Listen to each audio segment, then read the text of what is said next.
bi di nuyu mon frère aussi Ndiogou di nuyu waa Sénégal di leen ñaan ñu yendu ci jàmm. Ndiogou laa fas yéene àndal ci waxtaan wi Abass Fall yow yaay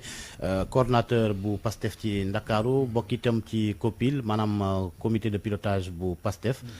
bi nga génnee kaso yi yàggut def nga fa ay bés ndax coowal Ousmane Sonko ak la ca lalu woon kaso ba métti woon nam kaso moom du neex. ma ne ko kaso moom mënul neex mais dañuy sant yàlla may nañu courage ak jom boo xam ni nekk nañ fa ci nekkin bu rafet génn ci jàmm kaso nag neexul franchement neexul mais j'ai l'habitude de dire c'est-à-dire que c'est un état d'esprit booy am boo fay dugg et moi je l'ai dit peut-être sama yaram la ñu tëjoon mais mon esprit n'était pas en prison mais alhamdulilah dund nañ ko ci jàmm génn nañu ci jàmm li ñu nekkoon nag aussi duñ ci changer dara dinañu continuer sinon même dinañ ko yokk bu fekkee dañu war a delluwaat pour la même cause mais on est prêt à mourir en prison. la leen taxoon a jóg da ngeen koy yokk lié à li ñu leen doon toppee wala. non pas lié à li ñu doon toppee parce que pour man c'est pour des raisons purement politiques lañ ñu tëjee te ñëpp xam nañ ni en Afrique surtout principalement au Sénégal fii on fait face à un régime boo xam ne ñaar la am moom la ñu utiliser la force ou la corruption àndal ak man wala noppil soo noppiwul ma jéem la xëcc corrompre la jox la xaalis nga noppi budul loolu mais je t'impose la force et je t'amène en prison donc ñun muy man muy Birame Souleye Diop li ñu yóbbu kaso peut-être que du ma am na ay détails yoo xam ne du ma ci dugg ci mu ngi ci enquête ba léegi mais buñ la ko waxee da nga naan vraiment yu ñàkk fayda. mais justement li leen doon toppee mooy wàllum jéemi pexe ngeen nasaxal nguur geeg yooyu xam nañ ne am na ñeneen ñu nekk Pastef ay responsable ngeen jàpp leen kon yéen bu leen sempee jàpp leen xëy na am na lu ci am lan ngeen doon waaj dëgg-dëgg lu ngeen doon waaj ba tax ba jàpp leen. non waajuñu dara mais boo xoolee ci ginnaaw xam nga mës nañ ko wax nit ñi ne ce n'est pas lié xool leen couvre-feu bi biñ koy installé wala état d'urgence bi biñ ciy wax diggante fan ak fan la. Dakar Thiès ñan lañ jàpp Birame Souleye Diop coordonnateur de PASTEF Thiès Abass Fall PASTEF coordonnateur de PASTEF de Dakar donc dans leur tête ils se disaient que ni PASTEF bopp yi Dakar la ak Thiès au-delà maintenant de Ziguinchor qui est un fief. mais am na ñeneen El Malick mi ngi fi Bassirou Diomaye ñu fi ñoom jàpp ñu leen pourquoi yéen rek ñu jàpp leen. mais justement foofu laa jëm xam nga. en fait dafa am loo xam ne wax naa ko léegi ce sont des éléments yoo xam ne xëy na du ma ci dugg en profondeur moo tax ma wax leen tout à l'heure bu ma leen waxee li tax moo tax ñu ne jàpp nañu en fait gàcce la sax pour Sénégal da ngay ruus sax qu'on retienne des gens pour des raisons aussi légères. amuñu dara loo xam ne mën nañ ko teg sur la table ne lii la ñuy jiiñ Birame Souleye Diop wala lii la ñuy jiiñ donc Abass Fall mais c'est la raison pour laquelle man je l'ai dit quelque part. mais bi ñu ma interpellé on m'a retenu 4 jours à la DIC sans pour autant me notifier les motifs de mon interpellation 4 jours waxuñu ma ne ma lii ak lii nga def non tu es retenu pour des raisons pour des raisons d'une enquête loolu laa ci am ba may dem ci juge bi j'ai même pas de PV mais nit ki boo ko arrêté mais ne ko lii ak lii moo tax ñu arrêté la nga laaj ko li nga ko war a laaj mais mu tontu la. bu fekkee lu mu leen tontu doy na leen ngeen bàyyi ko mu ñibbi bu leen doyul mais ngeen defee rek ko yóbbu ko au parquet ñoom li ñu war a def ñu def ko mais jusqu'au moment où je vous parle il a fallu que je sois dans le bureau du juge pour voir exactement ce qu'on me reproche. menace de trouble à l'ordre public ak participation mouvement insurrectionnel ak contenu contraire aux bonnes mœurs. non du loolu ce n'est pas menace à l'ordre public bon dañ ne je pense li nga wax noonu xaw ma lan. diffusion de contenu contraire aux bonnes mœurs. mais loolu. mais bu ñu ma ko waxoon bu ñu ma posé une question au niveau de la DIC mais man ma wax leen ma kenn du ma yóbbu fële kenn du ma déféré xanaa bala ngaa diffuser dara nga xam li nga diffuser ñu war la ne la lii ak lii nga diffuser diffusion de fausses nouvelles xaw ma diffusion d'image contraire aux bonnes mœurs te ba léegi wan nañu la image boo xam ni yow diffuser nga ko jógewul ci sa portable wala amul benn image bu ñu ma won je parle fii au niveau d'une rajo ñu may seetaan amul benn vidéo wala image bu ñu ma won ne moom la man Abass Fall wala ñu jàppoon ñëpp moom lañu diffusé. sa portable sax mu ngi ñu téye ba léegi. Ça fait je sais pas combien de semaines. léegi yow nga ne on est en face d'un régime bi nga xamante ne soit ñu xëcc la nga ànd ak moom wala ñu ger la. bu ñu réussirul ñu yóbbu la kaso. ndax dañ leen jéem a ger yéen. mais ci lañ dëkk. lu ñu leen proposé. ci lañ dëkk man. yow sa wàllu bopp. man ci sama bopp et le moment venu dinaa ko woon. un grand responsable de l'APR. mais jëm na ma approché ba ñëw ba sama booru kër. kan ba la ñëw ba sama non dama leen wax turam kooku ma leen waxoon turam léegi da nga naan c'est pas possible. am na y a d'autres contacts yoo xam ne ils ont essayé de se rapprocher de nous du man kese lañ ko def nañ ko fi ñu bari mais buñ ñu xamoon duñ ko sax jéem ñun ay principe moo ñu dugal ci politique kenn ku ci ne ci ñun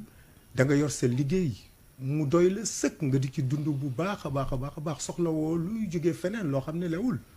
donc ñooñu bu ñu demee ba ñuy approché dañuy yaakaar ni en réalité tous les Sénégalais ont un prix. Il y a un leader politique qui l'avait dit chaque Sénégalais a un prix ñoom ñu yaakaar ni ñoom bu ñu ñëwee ils sont dans la même dynamique que képp koo xam ni donc war nañ la mën a jënd rek jënd la parce que dañu yaakaar ni politique effectivement pour loolu la politique c'est pour des prébendes ce n'est pas pour des principes moo tax ils pensent que ñëpp dañu mel ni ñoom loolu tax ñu di ko essayer mais man def nañ ko à 2 ou 3 reprises te ki ma leen di wax nii su ma leen waxoon turam fii da nga naan c'est pas possible. ñaata lañ la proposé ci wàllu xaalis nee nga dañ la bëggoon borom ñaata lañ la proposé. non xam nga en fait en réalité ce n'est pas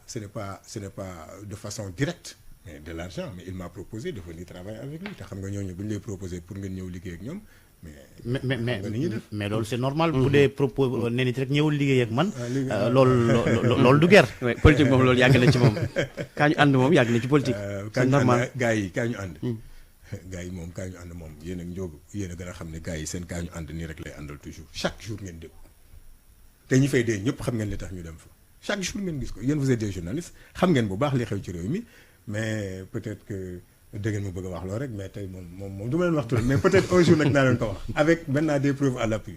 parce que ñun au niveau de Pastef lépp lu ñu wax teguñu ko suñu bakkan c'est avec des preuves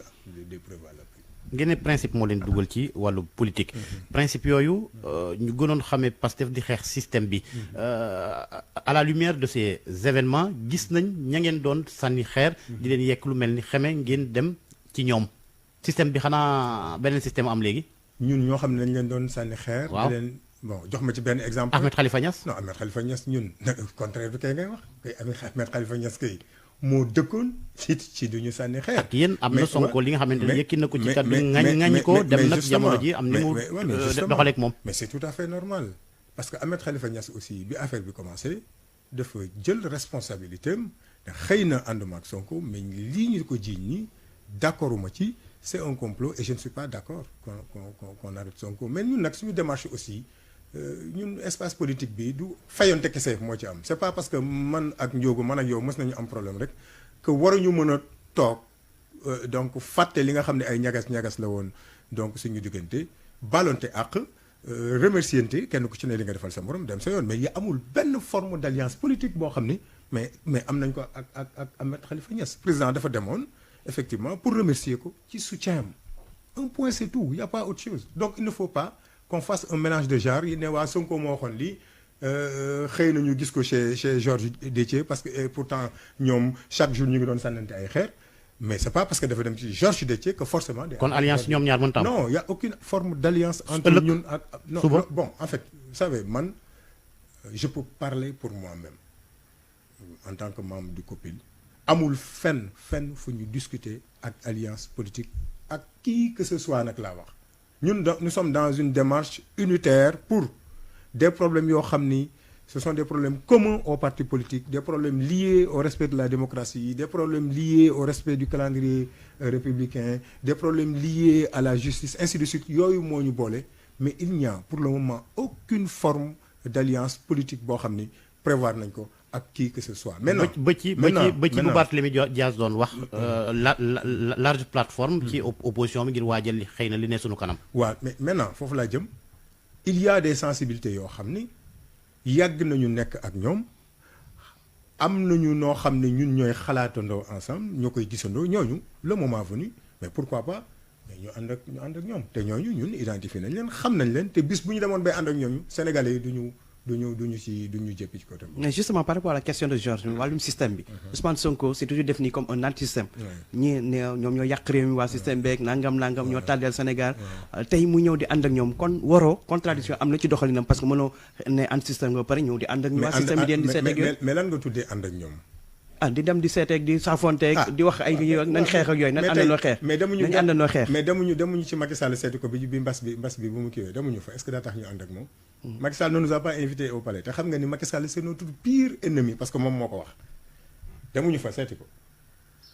fa seeti ko toog waxtaan ak moom ci mbiru Sénégal ci mbiru mbas et pourtant on n'envisage même pas dans nos rêves mais de nous allier ak Macky Sall li ñu boole tey jii bu amoon ay membres APR sax yoo xam dañu jóge APR ñëw ci plateforme bi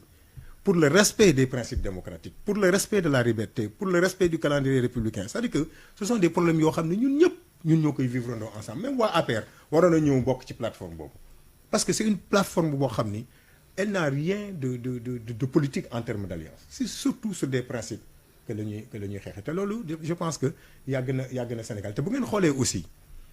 président Ousmane Sonko yàgg na wax bien avant lii que ni lan li ñuy départager ak Macky Sall du parti yi individuellement ñu dem li ñuy xeex ci réew mi nii il faut que tous les partis de l'opposition excusez-moi s'unissent pour imposer un rapport de force au président Macky Sall te loolu la ñuy def loolu moom moo tax li ñu am ni ñu am ko mais il n'y a aucune forme d'alliance il n'y a pas de reniement de nos principes au contraire on est resté figé sur nos principes te nag ñun aussi mënuñu fee toog rek ñun waa Pastef xalaat ni ñoo gën ñëpp loolu moom mosuñu wax. apparemment loolu doon incarné wala ne man maa baax man maa set ñeneen ñëpp loolu mos a incarné xëy na tey jii waaye loolu mos a incarné man maa baax man maay vrai opposant bi man maa def lu yiw man maa baax mais tey jii apparemment l'histoire sax wane na du noonu Ndiogou d'accord ma ak yéen bu ngeen ma génnelee benn extrait fu Ousmane Sonko waxee ne maa baax maa gën ci homme politique bu ngeen ma ko génnelee benn yoon tey su ma ko gisee ma démissionné de Pastef musul am on a un discours ce discours là man moo ma yóbbu Pastef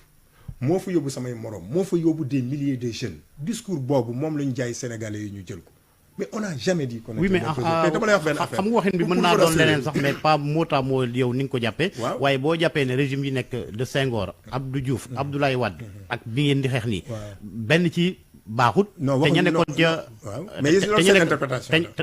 te ña nekkoon ca régime yooyu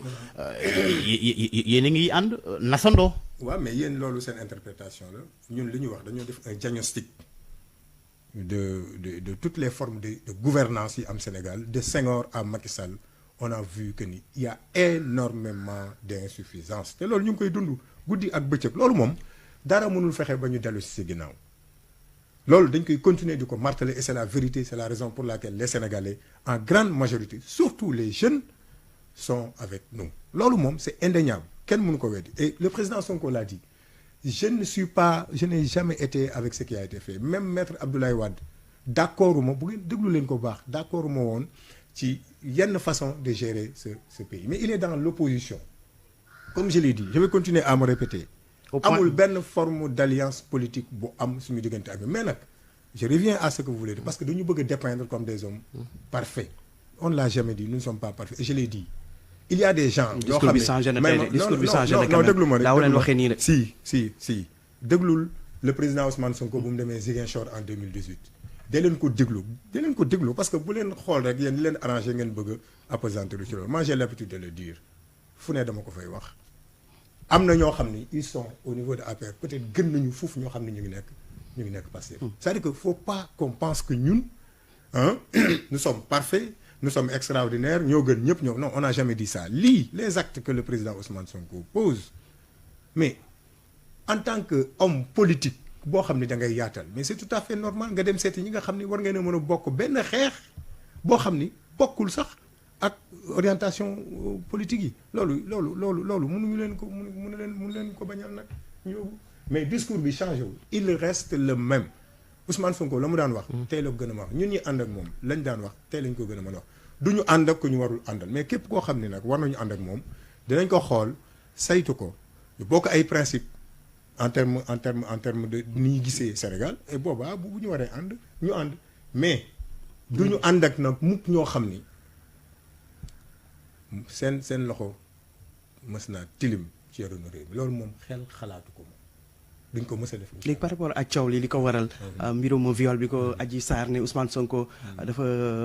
yegg ci moom ci benn salon de massage Ousmane Sonko gis na complot la Adji Sarr gis na après kat yi mujj yëkkati yéen ñi nga xam te ne ne jege ñaale Ousmane Sonko c'est vrai que ñu bëri danaan complot mais est-ce que